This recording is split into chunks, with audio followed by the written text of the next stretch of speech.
नमस्कार दोस्तों, good morning. आप सभी का फिर से स्वागत है। हमारी जो गुप्ता एंड गुप्ता की सीरीज़ चल रही है उसका आज हम 71 से 80 तक क्वेश्चन करने वाले हैं डिटेल में। तो आपको अगर हमारी वीडियो अच्छी लगती हैं तो ज़्यादा से ज़्यादा लोगों के पास शेयर कीजिए, जिससे हमें भी मोटिवेशन मिले। तो देखते हैं 71वां question. For testing compressive strength of cement, the size of cube is। तो कभी भी आपको याद रखना है कि अगर सीमेंट दे रखा है, सीमेंट के बारे में पूछ रहा है, कंप्रेसिव स्ट्रेंथ तो 70.6 mm यूज़ करते हैं। और अगर एग्रीगेट के लिए पूछ रहा है तो 150 mm लेते हैं। तो ये बात आपको याद रखनी है। और जो सीमेंट और सैंड का जो रेशो लेते हैं, सीमेंट टेस्ट में 1:3 लेते हैं, और अगर कंक्रीट का पूछ ले तो 1:6 लेते हैं। और जो टेम्परेचर लेते हैं 27 ± 2 लेते हैं। तो ये सब चीज़ें आपको याद रखनी है। और जो वाटर कंटेंट यूज़ लेते हैं P/4 + 3, ये कंप्रेशन टेस्ट में लेते हैं। और टेंशन में P/5 + 2.5। तो ये सभी बातें आपको याद रखनी है। इनमें से हर जो पॉइंट है उससे क्वेश्चन बनता है इम्पोर्टेंट। नेक्स्ट क्वेश्चन देखते हैं। The normal consistency of ordinary Portland cement is about. जो नॉर्मल कंसिस्टेंसी होती है वो 30% होती है। तो अगला क्वेश्चन देखते हैं। Early attainment of strength in rapid hardening cement is mainly due to. जो फाइन ग्राइंडिंग के कारण इसमें स्ट्रेंथ आती है।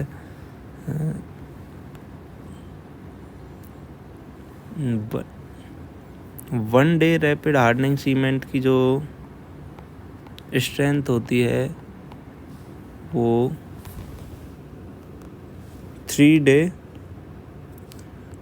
ऑर्डिनरी पोर्टलैंड सीमेंट के बराबर होती है।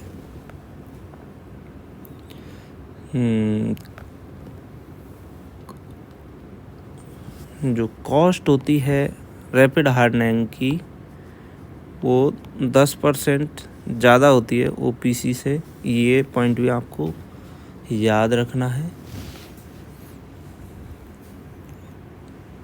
और इसमें फाइन ग्राइंडिंग जो यूज़ में लेते हैं 3250 cm²/ग्राम। यहाँ पे लिखा नहीं गया, रुको। 3250 cm²/ग्राम। तो अगला क्वेश्चन देखते हैं। After storage the strength of cement. तो स्टोरेज करते हैं हम सीमेंट का, तो आपको पता है सीमेंट रखा ख़राब ही होता है। तो इसमें डिक्रीज़ हो जाएगी स्ट्रेंथ। और कितनी डिक्रीज़ होगी? 3 मंथ में 20 से 25% डिक्रीज़ हो जाती है। तो आप कभी भी सीमेंट खरीदने जाएं तो 3 मंथ पुराने सीमेंट को कभी ना खरीदें। अगला क्वेश्चन देखते हैं। According to IS specification the compressive strength of ordinary Portland cement after 3 days should not be less than। तो इसमें आ जाएगा 16 मेगापास्कल। जो 3 डे की आपको और भी बातें बता देते हैं। जो 3 डे की होती है 16, और 28 डेज़ की होती है 33, और 7 डेज़ की होती है 22। जो 3 डेज़ की स्ट्रेंथ होती है वो 50% ऑफ, एक मिनट सॉरी, इसमें 16 आंसर होगा। जो 3 डेज़ की स्ट्रेंथ होती है वो 50% ऑफ 28 डेज़ के बराबर होती है। और जो 7 डेज़ की स्ट्रेंथ होती है वो 67 या फिर 2/3 ऑफ 28 डेज़। और 28 डेज़ बाद तो 100% स्ट्रेंथ गेन कर लेता है स्ट्रक्चर। तो ये इनसे भी क्वेश्चन बना हुआ है, इसलिए मैंने आपको बता दिए। अगला क्वेश्चन है addition of pozzolana to ordinary Portland cement increase. जो पोज़ोलाना मिला देंगे अपन ऑर्डिनरी पोर्टलैंड सीमेंट में तो श्रिंकेज बढ़ जाएगा और जो ब्लीडिंग है वो कम हो जाएगी, परमेबिलिटी वो भी कम हो जाएगी और हीट ऑफ हाइड्रेशन वो भी कम हो जाएगी। तो ये सारी बातें आपको याद रखनी है कैसे डिपेंडेंट करती है। नेक्स्ट क्वेश्चन है जिप्सम कंसिस्ट ऑफ, तो इसका आंसर बी होगा CaSO4, थोड़ी मिसप्रिंट है इसलिए सॉरी, और H2O।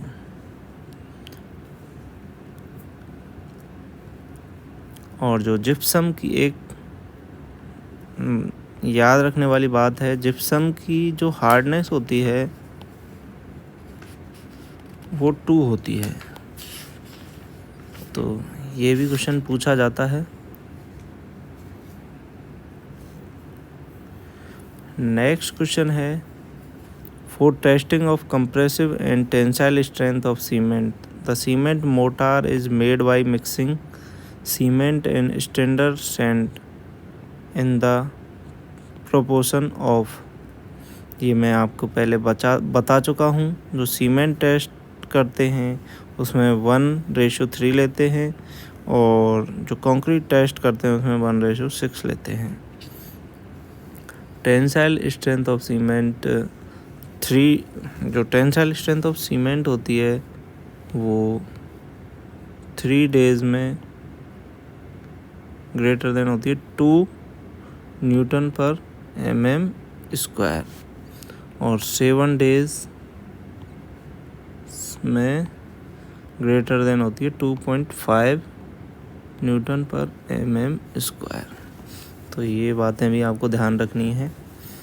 अगला क्वेश्चन है slump recommended for mass concrete is about.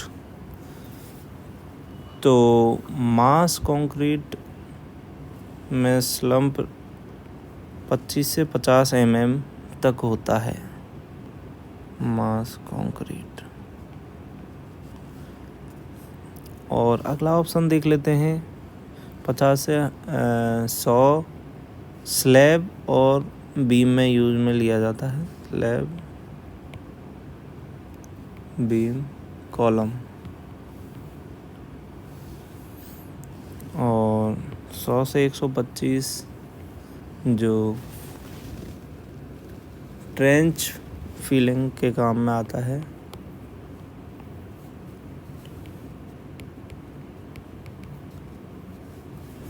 तो आपको ये तीनों याद रखने हैं। जो स्लम्प कितना होता है तो कहाँ पे यूज में लेते हैं कंक्रीट को। नेक्स्ट क्वेश्चन है, लास्ट क्वेश्चन है आज का। तो अगर आपको वीडियो अच्छी लग रही है तो आप वीडियो को लाइक और चैनल को सब्सक्राइब ज़रूर करें। With increase in moisture content the bulking of sand. तो इसका आंसर होगा first increase a certain maximum value and then decrease. जो सैंड होती है उसका वॉल्यूम बढ़ जाता है अगर हम उसमें 4 से 6%